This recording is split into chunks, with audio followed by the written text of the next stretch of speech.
Our paperweight collection is very special.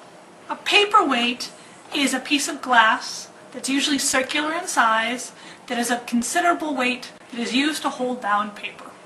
The first paperweights appeared in Europe in about the 1840s. These were produced and sold worldwide by about 1850. They first were created by craftsmen in French glass houses like Baccarat, Saint Louis, Clichy, some of the big old glass factories. And at the end of the day, they would have all of these lovely canes left over. Things like millefiori canes, they look like lattice work, or little pieces of candies. These canes, they would scramble together, then cover it in clear glass, and then shape it to form these little frozen miniature worlds. And that's how the first paperweights came about.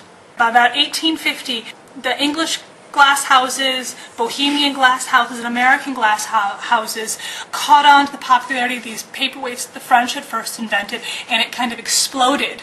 And then by about 1860, 1870, it starts to die out. And actually the skill of paperweight making was actually lost between the 1870s to about the end of World War II.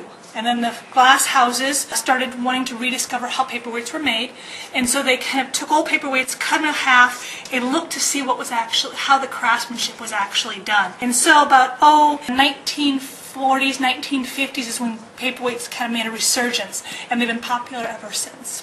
So the first step in making a paperweight is to create the design and place it upside down in a metal template. The template and the design are then heated to avoid cracking when the first gather of molted glass is added to the design.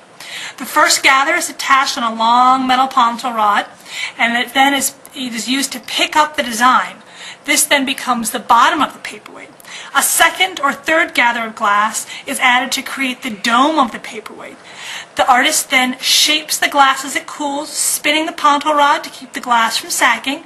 And just before the paperweight is completely cooled, the artist snaps the paperweight off the ponto rod and places the finished paperweight into an annealing oven to cool, which slowly brings it down to the right temperature. After it comes out of the annealing oven, the artist then grinds down the ponto mark on the bottom of the paperweight and polishes off the dome. The library has a collection of about over 500 paperweights. We've been collecting paperweights from about the 1970s to today. We purchase on average about one paperweight every other year. The library has a phenomenal collection of contemporary as well as antique glass paperweights. Our antique paperweights are from many of the major glass houses in Europe. We have the three big French names, which is Baccarat, Saint Louis, and Clichy. We also have some English paperweights, and those would be White Friars, and Percher, which is more of a kind of contemporary glass factory.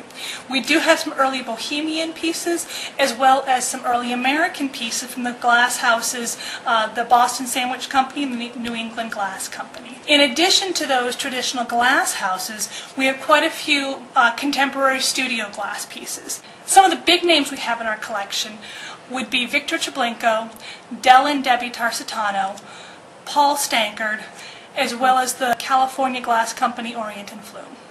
One of the unique things about paperweights, which can be so realistic with the fruit or the animal, that they actually think it's almost like a glass terrarium. There's actually the grapes living in it or the lizard crawling through it.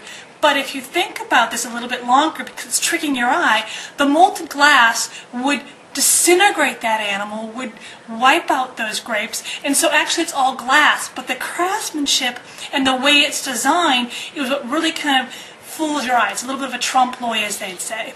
One great example is the one we have down here in front of us. It's this wonderful little orange gecko that's crawling through a landscape with a rock and some flora and fauna next to it, and when you first see it, it looks like a terrarium, like some animal stuck in this little globe. And all the children and adults that see this one usually say, "How do you feed it?" And the answer is always, "Well, we don't." "Well, how does it survive?" they ask. We say, "Well, it's actually glass." Our paperweight collection is special because it shows us this kind of evolution of hot glass and evolution of decorative art form from the early days where it was just throwing something together and having fun to developing this new form showcasing individual talents and the use of color and the use of design skills. A lot of people would ask, what is the purpose of having a paperweight if we become this paperless society? Everything's being emailed to each other. And I believe that paperweights have moved from just being a utilitarian object that just would sit on your desk and be this beautiful little kind of decorative art tchotchke to becoming this glass sculpture in its own little world. And that is why I think our paperweight collection is very special. Hopefully you do too.